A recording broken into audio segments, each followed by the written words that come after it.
Hi there. This is Beth Green, otherwise known as Granny Rocks. And hi, I'm James Maynard, otherwise known as Sweet Baby James. So tonight I want to talk about what do you tend to think about? Why? And is there something more productive to think about? So this is going to be a really fun topic, I hope. What can be more productive than thinking about the past that you can never change? Oh, yeah, exactly. No, that's a good one. See, I didn't even have that on my list. So I'm going to talk about that in a minute. But before we do, let Sweet Baby James introduce you to our show. Yes, welcome everybody. You have come to Granny Rocks, where Granny can indeed rock our world with her wit, her wisdom, and her uncommon sense every Wednesday, 6:30 p.m. Pacific. Thanks for joining us, and stay tuned. Okay. So the topic is, what do you tend to think about? Why? And is there something more productive to think about? And okay, so this is actually simple and yet at the same time pretty complicated. So I'm going to run through just a couple of things right off the bat and see if you uh, relate. But it seems like we already have some comments. Yes, Elizabeth says, hi there, sends a kiss. And Catalina, Cat, sends a heart and musical Oh, lovely, sounds. lovely, There lovely. we are, Okay, so far. so here are some possible things that we tend to think about. Something you want but can't have. Something you want to do but can't. Something you don't want but can't seem to let go of. Something that someone else has but you don't. Mm. Who or what you should be. Mm. What you want other people to be but they're not. Mm. And where you want to be but aren't. And then Sweet Baby James just added the past that you can't change. Right. Okay, I'm going to add that to my little list here. So You said can't add, but you mean can't change. I can't change. You can't add. Right. Okay. So does anybody out there already relate to anything that we've said? Well, we do have another comment here. Karen says, oh yay, here you go again with it. She sends a heart of love. Oh, goody, goody, goody. Yeah, that's great. Lovely, lovely. Okay. So, I mean, there are other possibilities, right? But I just wanted to throw out a couple just to get you thinking about it. So, I'm going to go through these a little bit slower, this list, Okay. and then I'm going to get to why do you think about those things and what can you do about it, right? Which is another way of saying, is there something more productive to think about, right? So, and my nose is running, so that's why I'm doing this. All right, so I'd like you, now I'm going to take my time. I want you to think about these statements about possible things that we tend to think about or even obsess about. Something you want but can't have. I mean, that could be an object, or it could be good health, or it could be anything. It looks like Or we it could already be an have achievement. an achievement. Okay, no, there's Tracy says hello. great, great. Hello, Oh, Tracy. and Kat says, yes, I've been working on not comparing myself now to my younger healthy self when Oh, it comes to exercise and physical activity. excellent, excellent, Good one. excellent, excellent. So something you want but can't have, like to be that person that you were When you but were younger. aren't. Yeah, when Right? you were younger. When I was younger, I could relate to that. Yeah, yeah. I can't, but I mean, I can barely run the 100-yard dash, let alone do it fast. I'm still working on the two-step. Okay, something you want to do but can't, like to achieve or to go somewhere or anything. Think about that. See if you carry any of that. Mm-hmm. Something you don't want, like but can't seem to let go of. Bad habits, bad patterns. Yes. what someone else has. Who wants to admit that we think about what someone else has? Ooh, but I do that a lot. it could be they have more talent. It could be they have more success. It could be they have better health, or I mean, it could be anything, right? That they have that we don't have. Who or what you should be. That's my personal favorite. I'm constantly striving to be more than I am. What you want other to be, but they're not. Oh, Why aren't you? really, really, darn them. More enlightened, more like me, Yeah. more helpful, more sweet. Is it sinking in? What you want to be but aren't. What you want to be, not just do or have, but to be. Yeah, I've been a wannabe most of my life. In every arena that I've entered. Now, what about the past that you can't change? So Kat is the only one who has shared hers.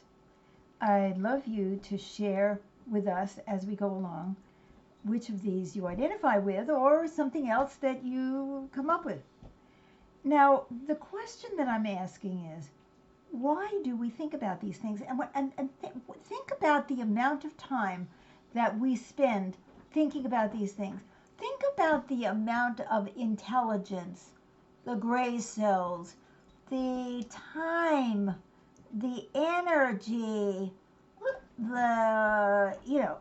all of that stuff.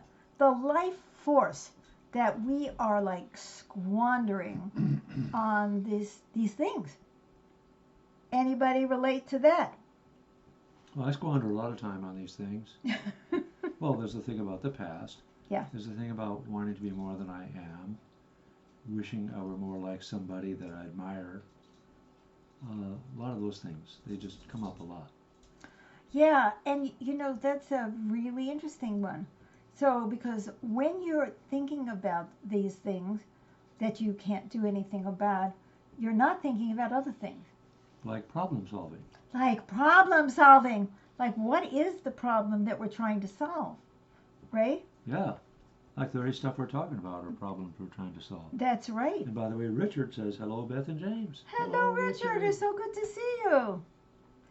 So, why do we squander our life force on these things that we're thinking about that we just go, oh, I didn't even mention one that I'm sure that you will definitely relate to, which is being angry at someone for something they said or didn't say or thought or did or something like that.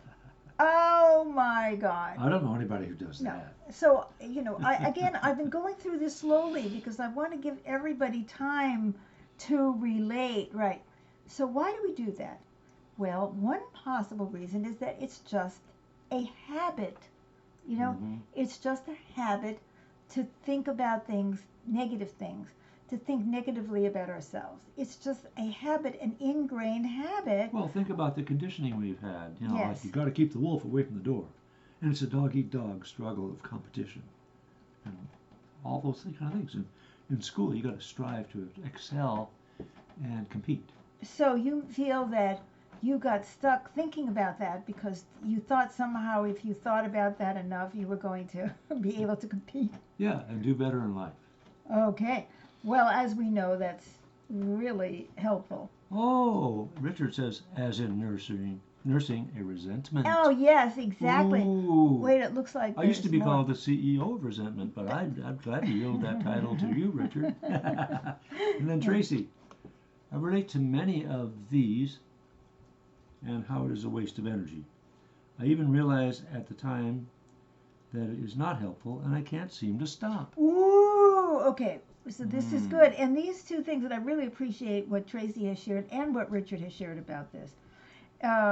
Because nursing a resentment, I mean, it's all of this allows us, in fact, the very point I was going to make after it's a habit is it's a need to be angry or resentful.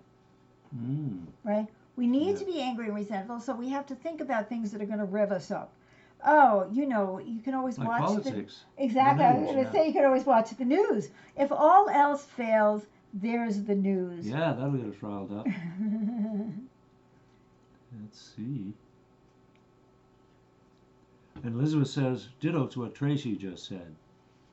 But she can't help herself and Yeah. keeps Oh, on. yes, yes. And there was one more after that. And then Elizabeth says, and Richard. Okay, so she relates to both of you. Well, I do too. Uh, so a need to be. So we think. Although I must say, I almost never see you nurse resentment. Oh, Yeah. thank you. Yeah. Thank you. That's quite an achievement. I Speaking try. of someone who does. Thank you, honey. Okay, a third thing. So we talked about habit, like we grew up that way. We maybe learned it in our families. Oh my God, my mother said it, my father said it, my whole community does it, woohoo, whatever. A need to be angry or resentful, which is a very important point. And another possibility about why we do this, we keep thinking about these things, is we are trying to come to terms with a genuine pain. That there's a genuine pain in there, and this is somehow or other how we think we're going to fix it. So somehow we're going to fix the past, or we're going to be able to change reality by wishing that it were so, or something like that. We may actually have a genuine pain and we don't know what to do about it, so we obsess, right? So have a little compassion, right?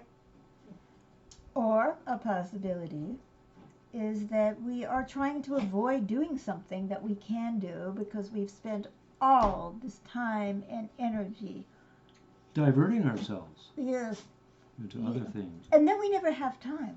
It's like, well, I really couldn't do that because I didn't have time, because I was too busy nursing a resentment or wanting something I couldn't have, or thinking that I should be different from who I was, or wanting to be somebody else, or wanting to be somewhere else. I didn't even mention that way, but it's like, oh, let's be somewhere else. I've got another one. The French Riviera, yes. Gossip, talking about other people. Ooh. If we're talking about other people, then we can feel better than them. If we can say what's wrong with them. That's true. That's true. So that eases the pain by making my ego feel better. That's it. So we're gossiping within ourselves because this is what we're thinking about, and it looks like we have another comment. And Richard says, can the anger mask a need for power or impact or efficacy? Well, exactly. Of course. Right on the money, Richard.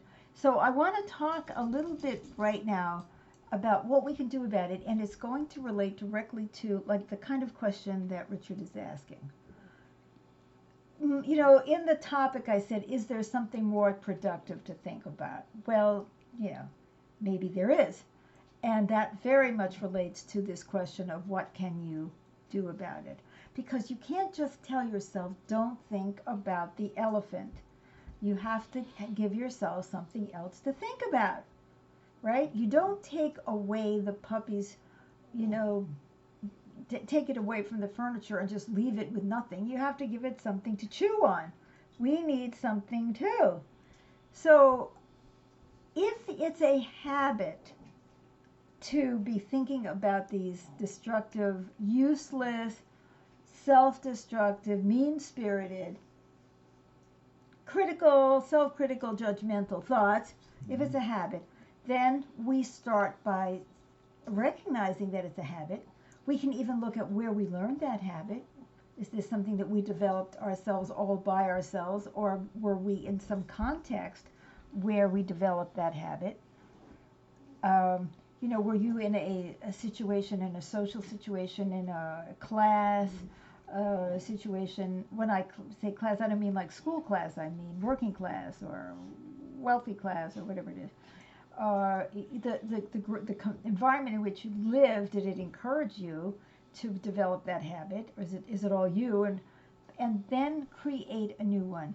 Well, if I notice that I'm thinking about something that is useless or destructive, what can I think about that would be useful and helpful? So can I just divert my energy like when you give the puppy something else to chew on. Like, let me chew on something else. Even, I mean, God, if you absolutely have to, play a crossword puzzle. You know what I mean? Give yourself something else to chew on. Anything. Or there are better options. But anyway. I did that today. You did? Yes, I caught myself negatively polarizing in judgments about some of our leaders nationally and what they were doing and ways in which people were being harmed and that sort of thing. And then I said, wait a minute, I don't need to go there in terms of emotionally feeling judgmental and upset. And so then I decided to shift over to, oh, hey, we're progressing with our music and things are coming together to where we can make more music and have more fun and that sort of thing. So I shifted out of that. Boom. That is exactly what I'm talking about. Is like start creating other habits. The habit of thinking about something that is helpful, that is productive, that is helpful to others, that is helpful to you, something you really want to do. That you, if you could just release your energy from this, that you would actually have the time and energy to do. Wouldn't that be cool? Mm-hmm. Okay. Now, supposing we're in the need to be angry or resentful one, and this goes directly to Richard's point. But before we get to that, it looks like we have another comment. Tammy says, hello to you both. Hello, Tammy. Welcome aboard. Yeah, so glad to see you. So ask yourself, why do you need to be angry? And that was Richard's point. Does anger make you feel powerful? Does anger make you feel efficacious? Does anger, if you feel angry, do you think you're having a bigger impact? Do you think, oh yeah, I mean, we can see that with dog training. Yes, you yell at the dog more and more, and you're really training it. What you train it to do is to cower or to not listen to you, to rebel more. But anyway, so ask yourself why you need to be angry, and then start working on that very thing. If I need to feel angry in order to feel like I'm productive or potent or powerful, then what can I do that actually will make me feel that way? Maybe I should go into the garden and plant something. Now, with my luck, it would get eaten by insects immediately, and then I would not be feeling more powerful. But I would rather choose something where I actually think I could. Well, you can sit down and play the piano and make music. I could do something where I could divert myself. Or take the dog for a walk, and feel like, hey, this is good. That's right. So I could actually look at the reason that I'm being angry. Do I think that I'm punishing the other person for being who they are? And do I think that by punishing myself and judging myself that I'm suddenly going to feel great and I'm going to move forward? See, now this is an idea that a lot of people have that I don't think is a very helpful one, which is that if I'm not doing what I'm supposed to do, if I could get mad enough at myself, then I would do it. Ooh, rather than ask myself, what kind of support do I need in order to do it? Mm-hmm. Oh, Tammy has a comment. Says, we all need to show the love of Jesus. Well, or the love of something, or something or somebody, or... you could always ask, what would Jesus do, or what would some holy person do? That's true. And then try to do that. Right, and we could think about, how we could show caring for everyone and anyone. Mm-hmm. So, now another thing that we can do that might be more productive use of our mental energy is to do healing work around the real pain. So this one relates to trying to come to terms with genuine pain. So let's say I feel bad because of my aging process and my health, or I'm getting older and sicker or something like that you were talking about. Okay, well, what would healing work look like around that real pain? Well, we could take a look at, why is this so painful to me? Why is it so painful to me to lose this? For example, you talked about, Can't run as fast as I used to. Can't run as fast. Well, is there some reason you need to run? No. So then I'm not playing soccer, or I'm not running in races. Right. So you could get into, why am I feeling pain about this? What is the pain and why am I feeling it? And where did that pain come from? Does that pain come from the past? Am I really feeling some old pain? Is the pain coming from something that I am truly missing? What can I give myself in order to not miss that? What can I give myself?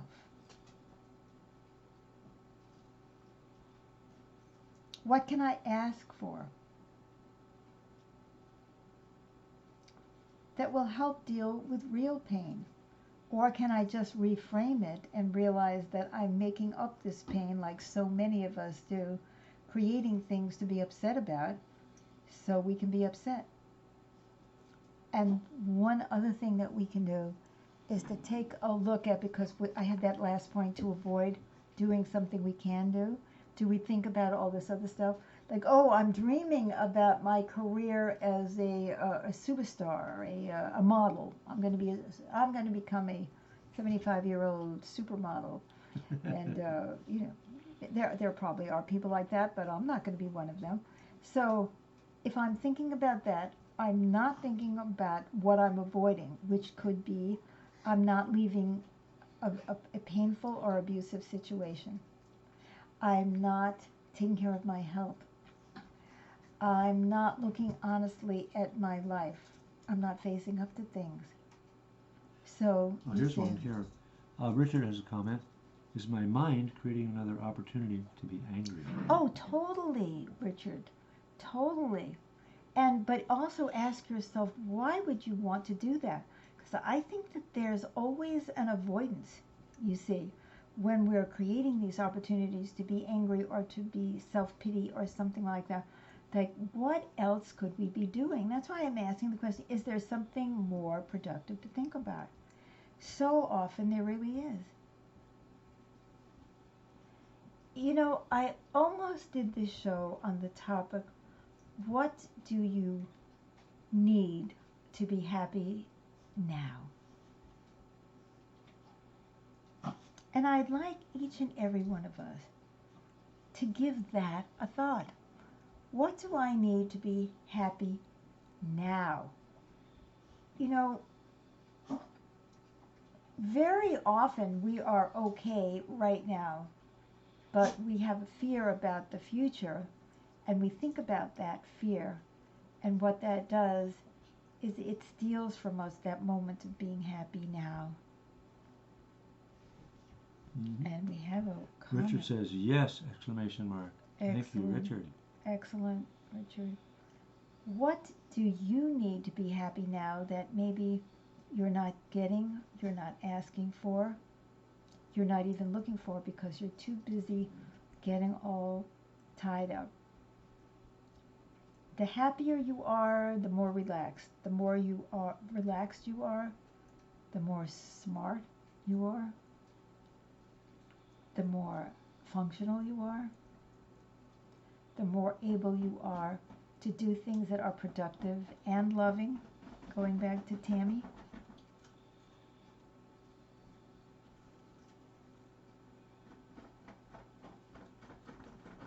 So now let's take a look at this. Would you rather collect resentments, envy, bitterness, grief, and regret, or be as happy as you can be now? I vote for happy. I do too. So let's start thinking about what will make us happy now. If you can't go out because of the coronavirus, what can you bring to you that will bring you happiness? If you can't become the teacher that you thought you were going to be because of the coronavirus, think about some other way that you can be giving or working with people, adults, children. If you don't have the health that you had yesterday. By the way, you have another hello. Yes. This is hello from Yasin from Indonesia. Wonderful. Hello, Yasin. Thank you. Karen says, happy now. Wonderful. She is happy now. Richard says, I vote for happy. Excellent. I We've got love songs out that. there now about happy, being happy, and ways to be happy. Yes. So that's really cool. So let's do it. Let's focus on how we can be happy now. If my body is not the same as it was 20, 30, 40 years ago, what does my body have now? What do I have to offer? Yeah, maybe you have the wisdom of experience. Maybe I do. Or I can listen to music that I didn't have time to listen to before. Oh, yeah. Or I can exercise the body that I have and give it all the nurturance. That's what I'm doing. I can eat better. I can do a lot of things. I vote for happy too. I want to be happy with our show. I don't want to think about what I should have said. I don't want to think about how we should have more viewers. I don't want to think about any of that. I want to be happy and satisfied that you have joined us and that you, many of you, will be joining us in the future. So please comment, leave your comments. I will write to you later. We have a group right now that I have to go to called Seeing Through New Glasses, where we have a video conference to talk about this show, and all the details are in the post. If you'd like to come. If you would like to come. We have Dreams of Peace, improvisational piano music, which we will be presenting tomorrow night at 7 p.m. Pacific time. And Right there on the Facebook page. I'll tell you one thing that I have learned. The more resentful and angry I am, the less happy I am. I am not punishing anybody but myself. Sometimes there are things we have to accept, and sometimes there are things we have to fight. But there's never a time that I can't find something to be happy about, except if I'm at the dentist. But then on the other hand, I could be thinking, well, I'm finally getting this fixed. So. And Kat says, I want to be happy playing piano and writing stories. Right on. And she sends love. Me too. Right on. I have to go. The show is over. Yes, indeed. But the group is starting, and I'm not there, and I'm So? running the group. So we love you. We love you. We are so satisfied and happy to have you. Please share this program. Everybody needs to think about this, don't you think? We need to be happier. We need to stop being so critical, judgmental, and reactive. So until next Wednesday, we love you. Wednesday at 6:30, Thursday at 7 Pacific time for Dreams of Peace, improvisational piano music. Bye-bye. Bye-bye. Bye-bye for now.